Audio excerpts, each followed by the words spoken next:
Pare, salamat ha. Narecommend mo ako sa boss mo. Sa tingin ko, kakayanin kong trabaho dito. Ayos lang yan, tol. Alam mo, matagal na kasi naghahanap ng security guard na si Boss Rick eh. Ang hirap nga naman kung dadaan sa ahensya. Buti nga, pwede ka eh. Di-direct hiring ka na. Mas malaki yung makukuha mo kasi wala kang kahating ahensya. Oo nga, no. Pero, baka naman mahirap pakisama ng mga tao dito. Hindi. Maayos. Mga cowboy kami rito. Eh, medyo may sayad nga lang iba, pero maayos naman kami dito. Oh, ano yan? Hostage! Habang wala akong ginagawa. Handang-handa ka na nga. Naman, meron pa nga akong Holy Bible, crossword puzzle, at purpose-driven life.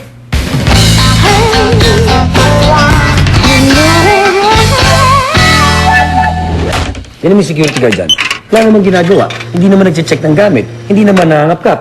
Tapos tayo-tayo lang. Basa pa ng libro. Ngiti pa ng ngiti. Alam mo, duda ko, hindi naman talaga security guard yan eh. Tambay lang yan. Binihisan lang ni Boss Rick ng uniform yan para mang-intimidate Oo, dito. parang scarecrow. Yung panakot pero fake. Kasi nga, mahal ang totoong security guard. Tingnan mo yung tsura. Lalampa-lampa. Tawagin mo. Tawagin mo. Oh, Hindi ka dito. Sabi ka na namin. Opo. Sigurado po bang okay lang iwan yung pwesto ko doon?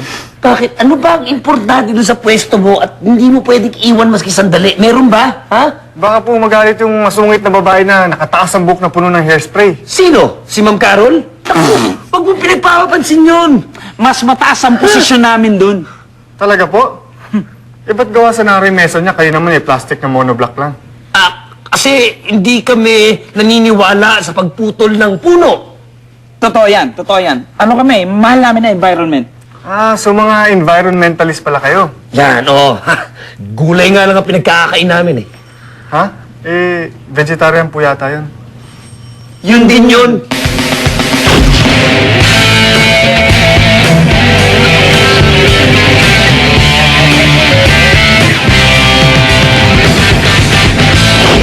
Alam mo, kaya ako nga kinuha ni Boss Rick dito sa opisina para panakot.